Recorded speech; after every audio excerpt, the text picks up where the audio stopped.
Welcome back. جیسا کہ آپ کو معلوم ہے آج کا موضوع ہے افغان ذہن یا افغان مائنڈ. میرے ساتھ اس وقت اسٹوڈیو میں تشریف فرما ہے عسکری امور کے سرکردہ تجزیہ کار air vice marshal retired doctor Abid Rao. Welcome to the show. شکریہ. اور اسلام آباد سے میرا ساتھ دے رہے ہیں جانے پہچانے صحافی اور تجزیہ کار زاہد حسین صاحب. آپ کو بہت خوش آمدید اس پروگرام میں.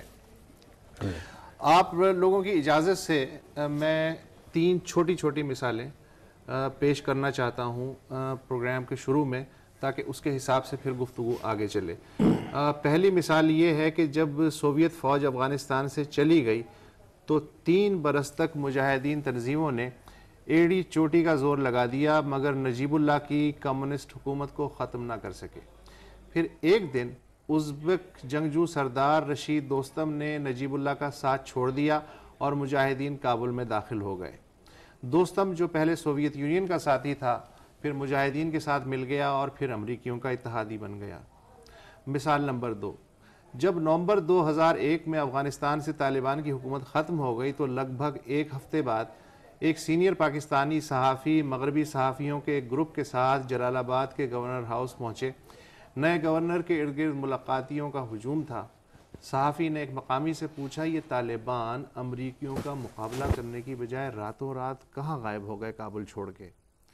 مقامی افغان نے بڑے اطمینان سے کہا کہیں نہیں گئے، آپ کے آس پاس ہی موجود ہیں، بس پگڑی اتار دی ہے اور پکول یعنی گول اونی ٹوپی پہن لی ہے. مثال نمبر 3، گلبدین حکمت یار سوویت یونین کے خلاف افغان جدوجہد کا سرکردہ نام تھے. جب سن 96 میں طالبان کابل کے مضافات میں پہنچے تو گلبدین کی حزب اسلامی کے سپاہی بلا ہتھیار چراسیاب کا مضبوط مرکز چھوڑ کے فرار ہو گئے. پھر یہی گلبدین ایران، بھارت اور روس کے حمایت یافتہ شمالی اتحاد کا حصہ بن گئے. امریکہ کے افغانستان پہ قبضے کے بعد یہی گلبدین طالبان کے ساتھ شامل ہو گئے اور اب امریکہ نواز کرزئی حکومت سے مذاکرات کر رہے ہیں. افغان کتنی آسانی سے دشمن کو دوست اور دوست کو دشمن بنانے کے فن میں ماہر ہیں. افغان کیسے ایک دن پگڑی پہن لیتے ہیں اور دوسرے دن پکول. افغان کیسے ایک دن اپنے دشمن سے گتھم گتھا ہوتا ہے اور دوسرے دن اسی دشمن کے شانہ بشانہ ایک اور دشمن سے لڑ رہا ہوتا ہے، اور جب 2 افغان مل کے تیسرے دشمن کو بھگا دیتے ہیں تو پھر آپس میں گتھم گتھا ہو جاتے ہیں. یہ وہ ذہن ہے جو آج تک سکندر سے لے کے سوویت یونین تک کسی کی سمجھ میں نہیں آیا. راؤ عابد صاحب، امریکہ کی سمجھ میں آیا؟ شارٹ آنسر تو یہ ہے نہیں آیا. دیکھیے دنیا میں بہت سارے ایسے معاشرے ہیں which have remained fragmented، مطلب وہ ٹکڑیوں میں بٹے رہے ہیں اور آج بھی ان کی شناخت وہ ٹرائبل اس پہ زیادہ ہے بنسبت قوم کے، جو آج تک قوم نہیں بنے. اچھا، یہ مثال آپ کو عرب کنٹریز میں بھی ملے گی جہاں پہ ٹرائبل سسٹم اتنا سٹرونگ ہے کہ ابھی بھی آپ اگر سعودی عربیہ میں چلے جائیں، کویت، عراق، ان ایریاز میں وہ اسلام سے قبل والی جو آئیڈینٹی تھی ان کی وہ انہوں نے رکھی ہوئی ہے. جی، وہ عصبیت کہہ لیں یا وہ ایک وہ ٹرائبل جو دوستی اور ناراضگی کا وہ تھا. اچھا، دوسرا اس معاشرے میں ایک اور سوشل سائنس میں ایک ٹرم ہوتی ہے، ایک معاشرے کی ability to absorb the change, وہ اس میں منیمل آپ کو نظر آئے گی. یہ نہیں چینج ہونا چاہتے. آپ اب ہسٹری میں دیکھیں، اگر 1000 سال پہلے جب محمود غزنوی اور شہاب الدین غوری اور ایسے انویڈرز آئے، یہ سیٹل نہیں ہوئے. کمپیئر دیم ود عربس جو آئے یہاں سیٹل ہوئے، کمپیئر دیم ود مغلس جو آئے تھے یہاں سیٹل ہونے، اس معاشرے کا حصہ بنے، اس معاشرے کو چینج کیا اپنے حساب سے. اچھا، ابھی اگر آپ ان لوگوں کو دیکھیں جس میں ہمارے پشتون بھائی بھی شامل ہیں، یہ اگر دبئی میں آپ ان کو جا کے دیکھیں یہ بالکل اسی کلچر میں رہ رہے ہیں، یہ نہ کوئی کلچر اڈاپٹ کرتے نہ وہ کرنا چاہتے. اب اس صورت میں اگر آپ پوری افغان وار بھی دیکھیں جس میں یہ سوویت یونین کی موسٹ ریسنٹ آکوپیشن تھی امریکن سے پہلے، اس میں یہ ایک قوم ہو کے نہیں لڑے. ٹھیک ہے، یہ فریگمنٹڈ فارم میں ریزسٹنس تھی ان کی. گلبدین ایک اور کے ساتھ تھے، ناردرن الائنس کا اپنا وہ تھا، وہ وادی پنشیر کا جو بھی ریزسٹنس تھی، اور یہ دوستم وغیرہ علیحدہ تھے. اسی طرح اور جو گروپس تھے، یہ رشینز کے خلاف بھی یونائٹ نہیں ہوئے تھے. انہوں نے اپنی اپنی پاکٹس میں ریزسٹنس رکھی تھی اور ابھی بھی اگر آپ دیکھیں وہی حال ہے. تو ان کی لائلٹیز آپ خریدتے ہیں. اور کسی اس کے ساتھ کرتے ہیں. پولیٹیکل افیلیشن لیکن کوئی آپ نہیں ہے, انہیں ریلیجس مستقل- افیلیشن کوئی نہیں ہے.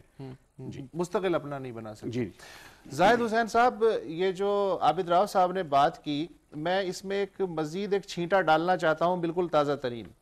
وہ یہ ہے کہ آپ نے آج پڑھا ہوگا امریکی وزیر خارجہ ہلری کلنٹن اور وزیر دفاع رابرٹ گیٹس کا بیان. ان دونوں کو یہ بات سمجھ میں نہیں آ رہی کہ یہ حامد کرزئی صاحب کر کیا رہے ہیں. ہمارا پلان تو یہ تھا کہ پہلے طالبان کو کمزور کریں گے، اس کے بعد طالبان سے ایک طاقتور پوزیشن میں آ کے مذاکرات کریں گے، لیکن یہ جو ہیں حامد کرزئی صاحب، یہ اپنے طور پہ پتہ نہیں کیا کر رہے ہیں، اور گلبدین حکمت یار کے نمائندوں سے بھی مل رہے ہیں، خفیہ مذاکرات بھی طالبان سے چل رہے ہیں. تو کیا اس کا یہ مطلب لیا جائے کہ امریکہ افغان مائنڈ کو سمجھ نہیں سکا، یا افغان اپنے حساب سے بالکل نارمل صورتحال ہے افغانوں کی ہے جو یہ ایک دوسرے کے ساتھ رابطے میں ہے؟ دیکھیں، میں اس کو یہ نہیں سمجھتا ہوں کہ مائنڈ کی سمجھ کی بات نہیں ہے. اس میں یہ نہیں ہے کہ جو ہے افغان کوئی بالکل مختلف ہیں. اور میں راؤ صاحب کی اس بات سے بھی اتفاق نہیں کرتا ہوں کہ ان کی لائلٹی خریدی جاتی ہے. بات یہ ضرور ہے کہ جب افغان جب کوئی فورن آکوپیشن ہوتا ہے تو اس کے خلاف لڑتے ہیں، اور جب جو ہے پھر وہ چلے جاتے ہیں تو واپس میں لڑتے ہیں. یہ ایک قبائلی ایک سلسلہ جو ہے وہ رہتا ہے. وہ صرف افغانستان میں نہیں اور جگہوں پہ بھی یہی چیز پائی جاتی ہے. اب جو سوال آپ کا یہ ہے کہ جو ہے کرزئی صاحب کیا کر رہے ہیں، یہ بات صحیح ہے کہ پچھلے چند مہینوں سے کرزئی صاحب کی اور پھر امریکہ کے درمیان ایک خلیج جو ہے وہ بڑھتی چلی جا رہی ہے. اس کی 2-3 وجوہات ہیں. ایک تو سب سے بنیادی وجہ جو ہے وہ یہ تھی کہ جب الیکشن جب ہو رہے تھے تو اس سے پہلے جو ہے ایک چیز پائی جاتی تھی کہ جو کرزئی صاحب کے ہاں جو کرپشن ہے، ان کے بھائی بھی ملوث رہے ہیں نارکو ٹریڈ میں، تو اس کے خلاف ایک مغربی دنیا میں اچھا خاصا ایک احتجاج سا تھا. اور یہ پائی جاتی تھی کہ کیا یہ حلیف ہمارے بن سکتے ہیں، کیا وہ استحکام لے کے آ سکتے ہیں. یہ ایک بہت بڑا سوالیہ نشان جو ہے وہ حامد کرزئی کے گرد گھومتا رہا. اور پھر جب الیکشن ہوئے تو اس سے پہلے جو ہے اور بری حالت اس لیے ہو گئی کہ باقاعدہ امریکہ میں، خاص طور پہ جو ہال بروک صاحب ہیں جو کہ پاکستان افغانستان میں امریکہ کے نمائندے خصوصی ہیں، انہوں نے جا کے جو ہے باضابطہ طور پہ عبداللہ جو کہ کرزئی کے مخالف تھے، ان کو اپنی حمایت کا یقین دلایا. پھر وہ اشرف غنی کے پاس گئے، ان کو بھی اپنی حمایت کا یقین دلایا. اور پھر جب یہ کرزئی جیت گئے، اس کو متعلق یہ کہا جاتا ہے کہ وہ باقاعدہ جو ہے وہ ریگنگ بھی ہوئی تھی، لیکن اگر ریگنگ نہ بھی ہوتی تو میں خیال کرزئی جیت جاتے. لیکن ہوا یہ کہ اس دوران میں جو اس قسم کی جو ان کے درمیان جو ہے ایک وہ جو اختلافات پیدا ہوئے تھے وہ وسیع سے وسیع تر ہوتے جا رہے ہیں. اب یہ سوال یہ پیدا ہوتا ہے کہ یہ ہم تاریخ میں دیکھتے ہیں کہ وہ لوگ جو کہ غیر ملکی افواج کے کاندھے پہ چڑھ کے اقتدار میں آتے ہیں، وہ ایک وقت وہ بھی ہوتا ہے جب ان کے اور جو ان کے اپنے جو مفادات ہوتے ہیں، اور جو کہ جو ہے وہ ایک لحاظ سے جو غاصب فوج کے درمیان جو ہوتا ہے، حالانکہ اس کے کاندھے پہ چڑھ کے آتے ہیں، اختلاف پیدا ہونا ناگزیر ہوتا ہے، کیونکہ ایک کلیش بن کے آتا ہے کہ ان کے جو لانگ ٹرم جو ان کے انٹرسٹ ہوتے ہیں اور آپ کے انٹرسٹ ہوتے ہیں، اس میں فرق آتا ہے. تو میرے خیال یہ ہے کہ دیکھیں، نہ صرف یہ یہاں پہ ہوا ہے افغانستان میں، بلکہ اس کی ایک مثال جو ہے وہ ملکی صاحب کی جو کہ عراق میں وزیر اعظم بنے تھے. جی، وہ بھی ایک بڑی روشن مثال ہے. بڑی روشن. ایک جاوید اقبال صاحب ہیں، تربیلا سے کالر ہیں، وہ ہماری گفتگو سن رہے ہیں. ان کی کال سن کے میں دوبارہ آپ کے پاس آتا ہوں.